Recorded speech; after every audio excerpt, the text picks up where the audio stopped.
Welcome to Country Fried Rock, where we talk with musicians to find out what inspires their creativity. Country Fried Rock. Music uncovered.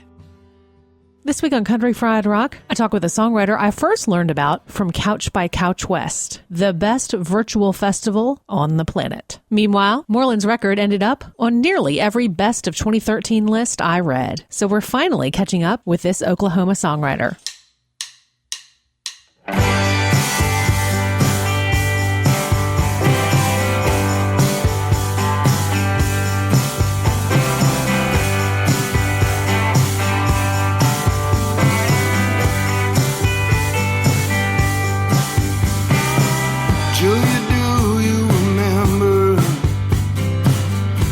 Church bells rang, how your Sunday just looked, and how the angels sang. But they kept us in a stranglehold, filled our heads up with fear. And I saw the light in your eyes disappear through the years. Oh, Jude, I finally found the truth. You gotta kill whatever's been killing you. Oh, Julia.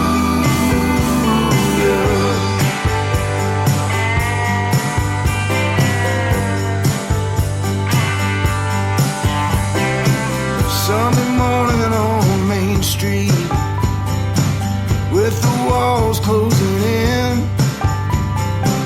we washed the shame from our faces, left from last night's sins. Your mama told me she prayed for me. I think that I understood. She must have seen something in me. I just doubt it was something good. Oh, Julia, I think I finally found the truth. You gotta kill whatever's been killing you. Oh, Julia,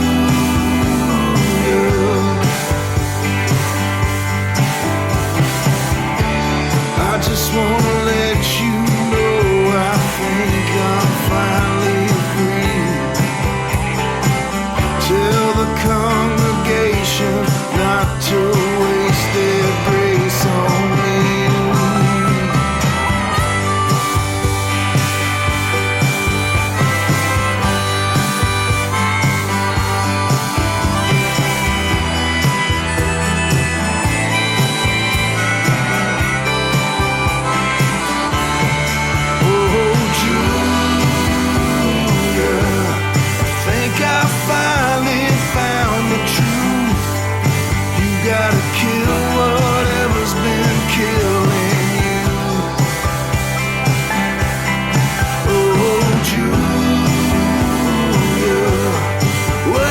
Told me still rings true. You gotta kill whatever's been killing you.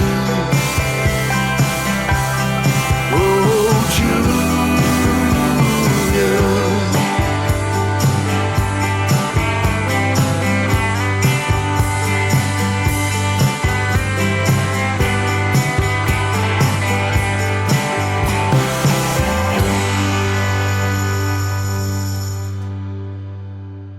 That's Oh Julia from John Moreland's latest, In the Throes. Thanks to our friends at Looking for Lewis and Clark, Broken Jukebox, Bucket Full of Nails, Captain's Dead, No Depression, Farce the Music, Twang Nation, Common Folk Music, and American Songwriter, all for noting Moreland's incredible record and for being friends of Country Fried Rock.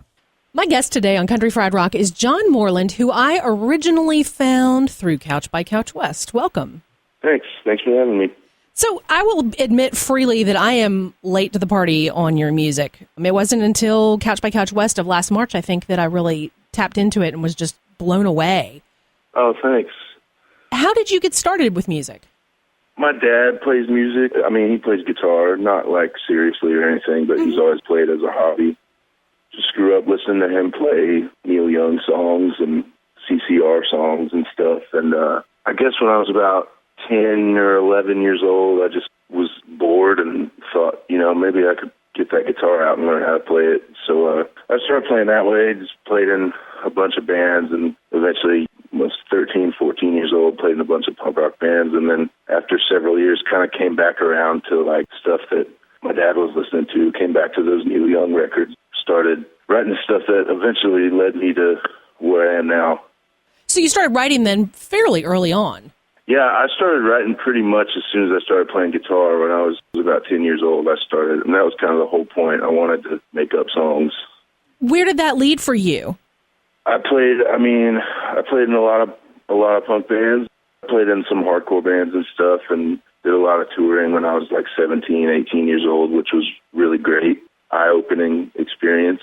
A kid from Oklahoma, kind of a songwriter by default. Like I was always in a band and we needed stuff to play, so I would make stuff up. And then I think probably when I was about 20 and going back through the music that my dad raised me on, and that kind of led me to like Steve Earle and Guy Clark and stuff like that. And I think I decided that I wanted to take songwriting seriously, I admit to not knowing a whole lot about the acoustic music or songwriter music from Oklahoma, except that as I start to think about it, all kinds of people are popping into my mind. What kind of community around that kind of music is there? It's a great one. Just right now, there's John Fulbright doing a lot of stuff, and there's this guy named Parker Millsap who's got a record coming out soon. Samantha Crane, a lot of local people. This guy named Wink Bertram. There's Allie Harder, Kirsten White down in Norman. There's a lot of great stuff. I think there's always been that scene here going back to like the Red Dirt Rangers in the 80s and Bob Childers and stuff. And I'm actually not super educated on it. I have friends who can, name every key player involved with that through the decades. But yeah, there's always kind of been that scene here, and it's sort of loosely tied in with Texas. Like guys like Jimmy LaFave were here, went down to Austin. And so, yeah, it's kind of nurtured this cool little scene that right now it seems to be doing really well. Fast forward to the last few years, how has that helped you develop as a songwriter? I think it's been a huge help. I mean, the fact that, like, you're not supposed to compare yourself to other artists, but you can't help it sometimes. And, like, the people who I'm comparing myself to are, like, John Fulbright or Evan Felker from the Turnpike Troubadours. People who are just great, great songwriters. And I got to go up on stage and play after them a lot of times. So it's like, I got to bring the A game. I know that you're on the road a whole lot. What has that been like for you? Because honestly, it was hard to track you down. I've been trying to stay busy, but I got a couple months off here. It's been good. I did a lot of touring, like I said, when I was in hardcore bands when I was like 17, 18 years old. And so I've done a whole lot of the really just broke, like, sleeping in the van when it's 100 degrees. I've done a lot of that stuff, and I was really kind of hesitant to jump back into that, but it's actually been really good. The first thing that came along was Austin Lucas offered to have me open for him for a couple weeks on tour, and I just decided from there, like, I really like this. I want to keep doing this. Tried to stay pretty busy since then. I got a couple months off now, but I think starting about middle of February, I'm going to be trying to hit the road pretty hard again. As you've been in the process, your most recent album, In the Throes, wasn't something that just happened, in a couple of days. No, not at all. What led to recording that? Because that was a process. Yeah, well, I started recording probably like late 2011. I put out an album called Everything the Hard Way, and then after that I decided I wanted to try and record the next one myself. Every recording experience I've ever had was you're paying $40 an hour trying to get 5 songs done on $300 or whatever, Yeah. And so, like, I definitely, wanted to be able to take my time, not because I necessarily care about getting, like, super precise performances or anything, but just to have something that I really liked. So it was kind of this really long process of just figuring out how to record. I just recorded random stuff for a year trying to figure out if I could even produce something that I thought sounded cool. But I kept writing the whole time, and so I ended up with a lot more songs to choose from than I have had in the past, which was a huge help. And so were you recording it in your own studio? Yeah, just in my parents' house, in my bedroom. I did the whole album in the tiny little bedroom. There's one song that's quite different by nature of the song itself, Gospel. Yeah. There's a lot more instrumentation on that. Tell me a little bit about that particular song. I started it when I was at my grandparents' house in Mississippi. I was just I just had a really bad day, and I was trying to find something to hold on to, overcome through the crappiness. So, yeah, that's kind of just what started coming out. Basically just a list of, like, what I believe or try to believe or the way I want to live my life. Yeah, but, recorded that one here in the bedroom like all the other ones. That one's kind of been a surprise. I wasn't sure if it was very good, actually. I put it on the record because my bass player, who I had at the time, told me it was his favorite song I'd ever written. And so I was kind of like, well, I don't know, man, but if you think it's that good, I guess I'll put it on there. And it ended up getting on an episode of Sons of Anarchy, and that's kind of been the one that a lot of people have told me they like, so I guess he was right. Listen to Country Fried Rock on a podcast or your favorite mobile device through both cloud and downloadable apps. Find us on iTunes, Spreaker, Podfeed, Player FM, Blueberry, Stitcher, Gigadial, Digital Podcast, and some great apps including Agogo and Swell. Wherever you listen, you'll find Country Fried Rock. On demand or in the cloud. Never miss an episode. Hey, this is John Moreland on Country Fried Rock.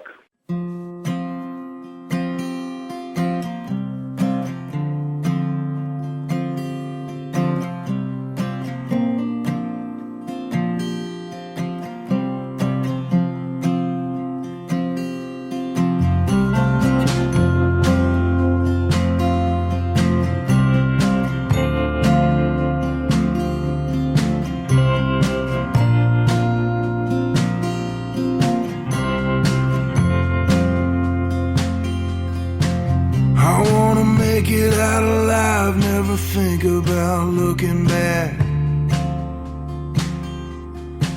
I wanna drive like hell when I steal the devil's Cadillac. I wanna take that old El Dorado down a dirt road. With how I made it over, playing on the radio.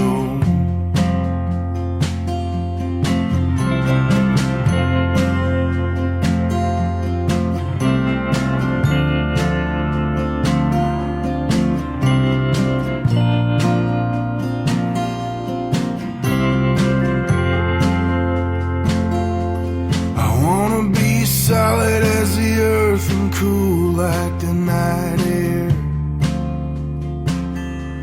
I wanna believe, even though I know life don't play fair. I wanna wear my heart on my sleeve, but be tough when I have to.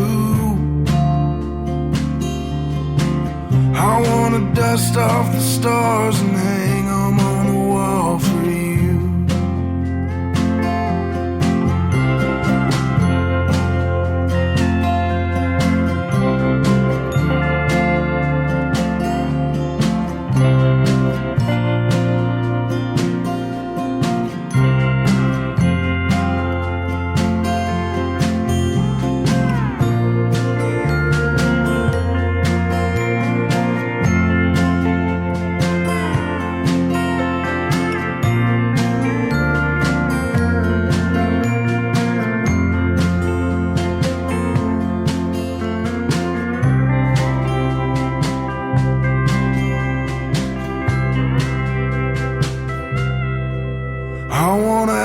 All the questions with answers we'll never know. I wanna find my faith in records from long ago. I wanna set fear on fire and give dreaming a fair shot. And never give up whether anybody cares or not.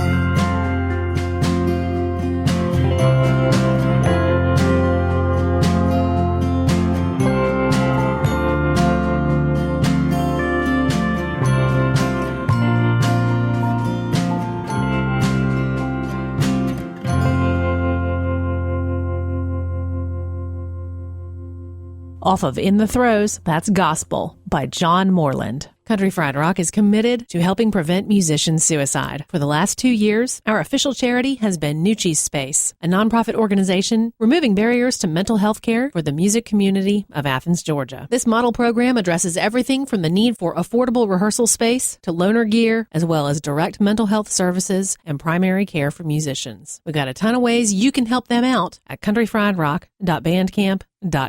2 incredible album compilations, baby onesies, check it all out. Get some great music for yourself or for a friend and make a difference. So far this year, y'all have helped pay for the services for an entire year for a musician in need. Let's keep going. Every dollar goes directly to helping keep music alive. Hey, this is John Moreland on Country Fried Rock. You can check me out at johnmoreland.net. It's heavy, and in a good way. It really speaks to people. Yeah, I guess it is. Yeah, I don't know. I've thought about that a lot because I guess when it came out, it sort of surprised me that people would tell me that it was, how heavy it was, or that it was, some people just thought it was the most depressing thing ever, and I really hadn't thought about that or realized that at all. But I don't know what it is. I just don't really have it in me to write, like, fun songs. I try, and I just can't do it. All of that brings up a whole lot of different things. As I said, I'm familiar with you from Couch by Couch West, which is mainly people sitting on a sofa playing guitar, singing. And do you work with a band sometimes live, or are you mostly by yourself? How does that work, or is it by nature of the gig? These days, I usually play solo. I kind of prefer that for musical reasons, actually. Mm-hmm. I mean, a lot of people just play solo kind of out of necessity, but I mean, it is a necessity sometimes, but I really like it. But yeah, sometimes I play with a band. I've had various lineups through the years, and the guys I've been playing with most recently, some of them also tour with the Secret Sisters and Hardworking Americans. And so I use those guys when they're around, but they're pretty busy with other stuff a lot of the times. That's all right, because I really do like playing solo a lot. Are you pairing up with someone else, kind of like when you were on the road with Austin Lucas? I think I'm doing like 4 or 5 shows with Caleb Caudle. Other than those shows, all the rest of those I'll just be by myself, kind of playing with whoever is in town that I cross paths with. Being based in Oklahoma, do you have places that tend to work well for you? I've had really good shows in Austin. I had the good fortune of being able to open a sold-out show for Jason Isbell in Austin, and then I headlined a show in Austin like 2 weeks later. So it was really, really great timing to get a lot of that crowd. And I've had good shows in New Orleans, Waverly, Alabama, but that's like everybody. I mean, that place rules. Everybody has good shows there. That's a weird place in an awesome way. Couldn't believe it. The first time I played there, it was just like, this is the coolest place. Having a record that is recorded over a pretty long stretch of time, the songs by nature tend to change over time. How has that happened for you? They haven't changed a lot. I've noticed places now when I play on that, or when I go back and listen to the record after I haven't heard it in a while, I think some of the melodies have accidentally changed while I'm playing shows. But, the record was recorded over a long period of time, but really each song was recorded in a day pretty much. I kind of hate the idea of doing all the drums for the whole record and then doing all the guitars or whatever. So I would finish a song and just go, okay, I'm going to record that one now, and just do the whole song really quick. And usually that was always the better way to go. Like, there were a couple songs that I would go back and try to do a different version, and I always ended up hating it using the original one. So you said that were still writing while you were doing that recording process. Where are the rest of those songs? Do you still play them live, or are you holding on to them? How does that work for you? Most of those have pretty much been retired. I was playing them live while I was recording, and the ones I ended up putting on the record, I think, were just the ones that really held up for me. So yeah, there's one left over from that batch of songs that might get used on a later album or something, but I think most of those are dead now. Are you still writing? Yeah, I've been writing a little bit. I really am not good at writing on the road, so I haven't written much because I've been touring a lot. But I've been home for a few weeks, so I've written a few songs. I've written 2 just in the past 2 days, actually. So I feel like it's starting to get the juices flowing, and it's coming back a little bit. So, yeah. Is there anything different about these most recent songs? Not really. I got to a certain point where I don't really think too much about musical influences anymore. I just try to focus on just writing stuff that feels really good when I sing it. I've always had the problem of writing a song and I love it, and then as soon as I write the next song, I hate the one before. So yeah, I'm just trying to write stuff that I will enjoy for a long time, and just that feels, it has like a therapeutic quality when I sing it live and stuff. So I think it's working. I really enjoyed the shows lately. I'm not getting bored playing this stuff. You were mentioning therapeutic quality. You bring forth more emotion than I think I've seen in a really long time. I mean, I was like watching a video, like tearing up, sitting in my computer. Thank you. I mean, because it speaks to a lot of different things. I just try to write words that I mean so I can sing it like I mean it, Yeah, I guess it works. Do you bring in other people's songs to your live sets ever? I've covered some stuff here and there. I used to cover this Randy Newman song for a while called Birmingham, and I covered a Roseanne Cash song once, Runaway Train song, but I've always had trouble sticking with covers. Like I'll find something that I like and play it at one or two shows, and then I'm kind of done with it. I'm not sure why. I've actually tried to change that. Like I think it would be just for the sake of variety, just to be able to play a few other songs that I haven't been playing at every show. Yeah, I don't know. I just haven't found anything that really sticks with me. What would you like to do differently than this next time that you record? I will probably try to actually plan it out a little bit or try to actually get an idea of what kind of record am I making here before I really dive into the process. Last time I bought some recording gear and dove in and started recording, and so I ended up with 20 songs that were kind of all over the place, really difficult to sort of make an album out of it. That's probably the main thing, trying to do that on the front end this time. Would you want it to continue to be mostly you? Well, I don't know. I'm not sure. I've been trying to figure that out recently. I've got really good players that I could play with, and, I'm not sure. Sometimes when I think about the idea of engineering another record myself, I just get really bummed out. I'm not sure if I have it in me to do two in a row all by myself, but maybe. I don't know. I've been going back and forth on it. I'm not really sure yet. If you were in a situation where you could work with some other people, is there anyone in particular you'd like to work with at any level of that process? I mean, it's always been the dream in the back of my mind has been if I could make a record with Buddy Miller, I would just die. That's the first name that comes to mind. But, yeah, I don't know. There's a lot of people. My buddy Chris Porter just recorded a record with Will Johnson from Centromatic, and I've always been a huge fan of his. And that'd be really cool, too. And there's great local studios in Oklahoma, too. There's the Church Studio here in Tulsa where Leon Russell used to own it back in the 70s, and it's still going.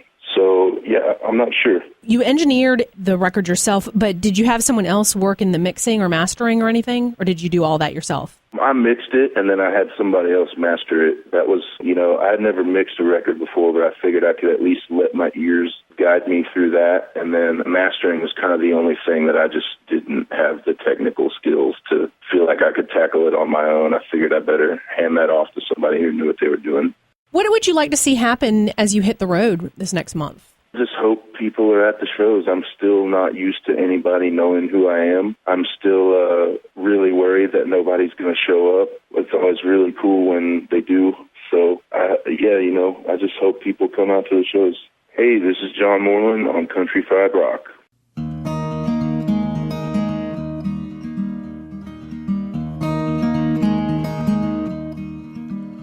I've been living with a curse,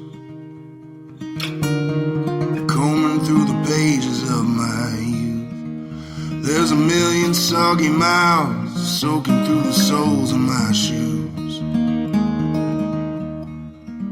And I've been staying up all night. I don't give a damn to sleep anymore. My eyelids are heavy, but my dreams don't sing like before. And I apologize 1,000 times for holding up the show. I always had the words, but they don't quite know where to go. You said give me one good reason, now give me 20 more. Well, don't give yourself away to settle someone else's score.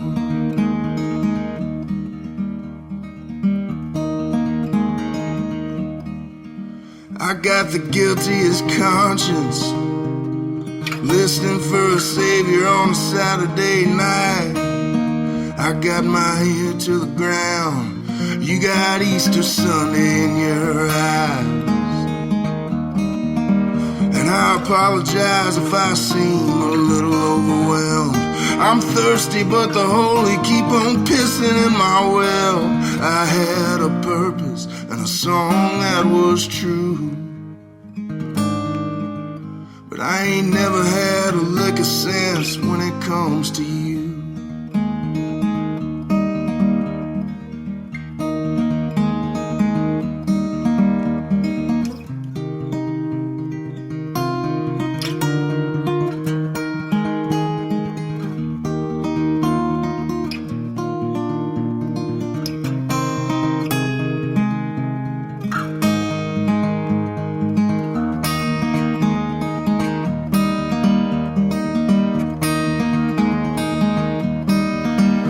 So try to be patient, try to understand.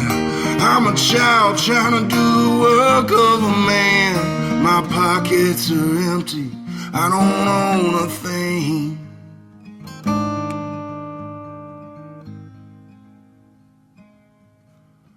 But I take a diamond from the sky and put it in your ring.